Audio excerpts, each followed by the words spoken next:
How's it going, everyone? Tim here, TRD Adventures. Welcome back. Sorry it's been a little bit since some the individual videos, but the last couple videos we did the live streams, and they seem to be going over really well. You guys seem to be enjoying those, so we will have another one next Thursday, August 5th. That'll be one. I'm going to go do 2 weeks early because the next 2 weeks I am gone on other business and some comp action, so we'll see some videos from that as well.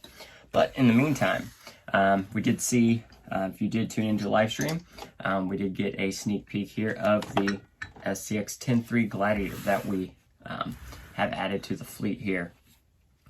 Ended up trading one of my bashers for this. I just kind of wanted to, I had the Bronco as a trail rig and kind of wanted to grab one more as a trail rig, and on a separate, ended up going with the Bronco on a separate controller system.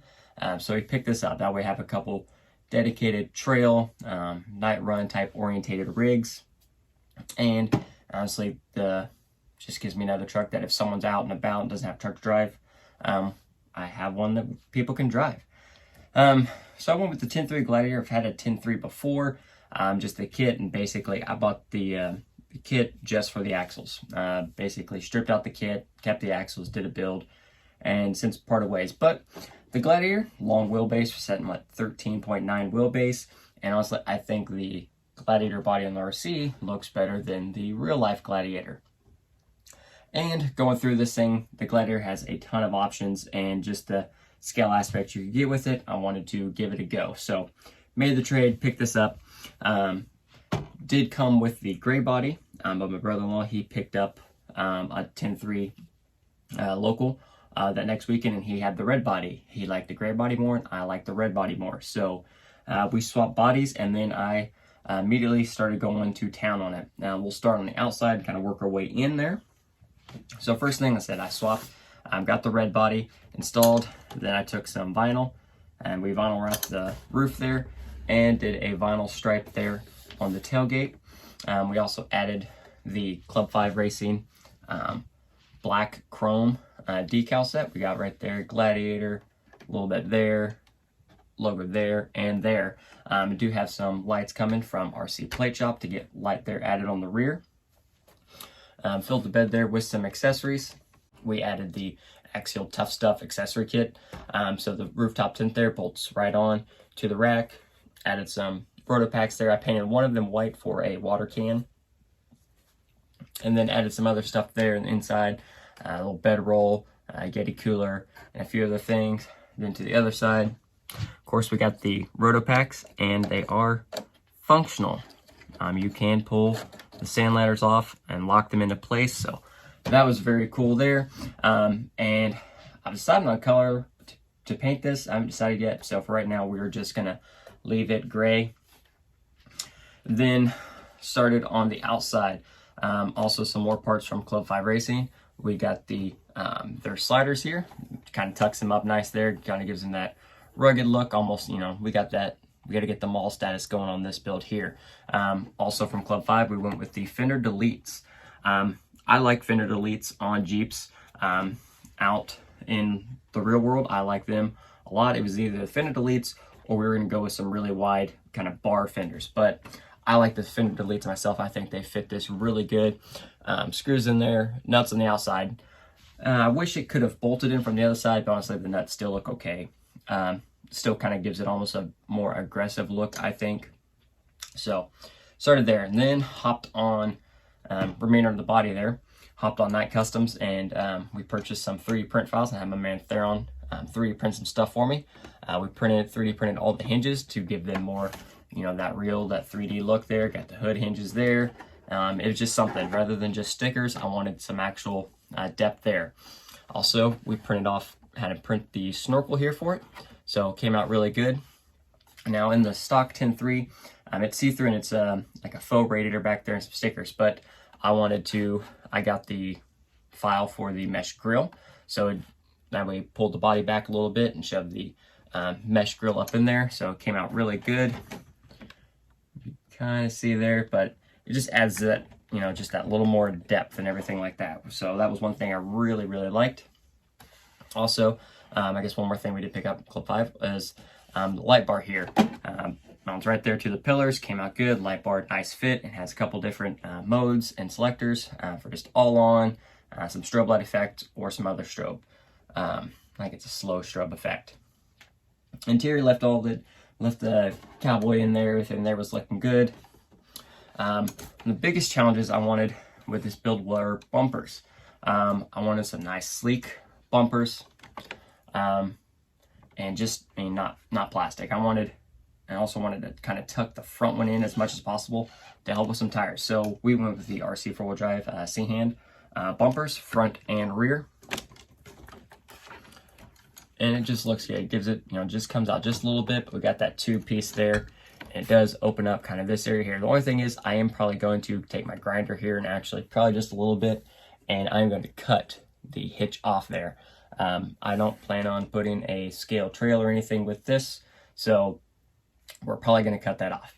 I've thought about doing a trailer on a couple, but if I do, it'll probably be on the Class 0 VS410 or the Bronco. I don't really plan on hooking a trailer with this one here. This hitch just hangs down way too much, so I do want to cut that off. And then here on the front bumper, again, nice, good, you know, sleek, kind of really tucks everything in. And then I mounted a winch right there. It's not functional right now. That winch is actually, the wires actually cut. An accident, but I wanted to get the winch on there to see what it looks like, so I'm going to get a new RC4WD winch ordered. I'm not going to go servo winch on this one, because that the bumper does stick out the way it is. It fits the winch there really good, and it just fits the look much better, so that is what we're going to go with. We'll get a new winch ordered there at some point. So overall, and it does have, you know, front lights, the stock lights work good. We got the light right here, so let's pull the top off and see what we got going underneath. Nothing too crazy. We'll go through everything I've done as far as performance stuff like that. So underneath here, I said I am keeping this brushed. So we are leaving the Firma 2-in-1 ESC brushed ESC receiver combo in there. I actually do like that. Paired with a good motor, it's a great combo. I've ran several of these. They're on several of the kiddos trucks. Never had a single one failed. We've ran about 4 or 5 of these combos, and or maybe switching the brushless or something like that, but we've never actually burned one up or be the reason we switched. I like it. It's 4-channel and does have the 2 auxiliary cables here for lights. So for, you know, the body lights, light bar, rock lights, probably some ditch lights here at some point. Perfect. Plenty of channels. Everything can control good like that. So I simply did change out the motor and the servo. I just not a fan of the stock motor, and a really good motor with this works out great. And servo, don't like stock servos. They're just generally weak. So I said we're keeping it brushed. So I was digging around what I had here brush motor wise. We did have a Holmes Crawlmaster Pro 13T motor. So that's what we went in there. So plenty of power, low speed control, everything there working good. So that motor is going to do good. And then servo wise, we went with the In the Works RC direct power servo, the BLS X900 servo. So direct power again, so plenty of power there. Definitely always a weak point with most RTRs is the servo. If you go back to my RTR videos, again, that's something I always recommend. That's probably going to be the first thing to go. So we're keeping the faux engine cover for right now. We did get a 3D printed other half of the valve cover there to cover up the servo a little bit better. And if you're going to make it scale, you might as well get both valve covers. So probably pull it off, we'll try to do some detailing, paint some valve covers, intake, air filter, stuff like that. Just haven't quite got around to it yet. We are, oddly enough, still using the stock Spectrum dig servo. It has not went up in flames yet or stopped working. Give it time. It'll happen. When it does go, I'll probably just switch it out. The ITWRC micro servos or something of similar. And actually we are using still, when brother-in-law, he got his 10.3 Gladiator, it came with a smart 3S battery. He doesn't have a charger or anything for it, so I got it off his hands. I do have a small smart charger still, so that works good. 5,000 milliamp battery, 3S. Pretty cool with all the smart stuff, but definitely was something I would just use in my trail type trucks. Next up under here, we did go with the Axial rock light kit. Did not know Axial actually, I didn't know the kit had came out yet, nor of the kit did I realize that it changes colors. So we had red, green, blue, we had a yellow, purple, teal, and white. So that was very cool, and it's the $30. Definitely recommend that kit if you are one of the 10-3s. Super cool, easy to bolt in, right in play there where the cutouts are. But the fact that it changed colors, and I did not realize that, was pretty awesome there. So I was really excited about that. I need to do just a little more wire tuck in there to make sure the body and everything, fits good. But so far, so good, no issues. And also, if you do get the Axial rock light kit and are using the stock firma, it comes with a little small capacitor resistor that plugs into the firma, and it tells you exactly where to put it. So it keeps them from getting hot, make sure their voltage to them is regulated. So that was very cool there. And sliders underneath here, you see they just bolted into that stock slider location. The RC4 drive bumpers, how they bolt in, they go over the rear bumper mounts here, top and bottom, and bolt in through the where the normal set pins would go for your bumper. So it's pretty good there.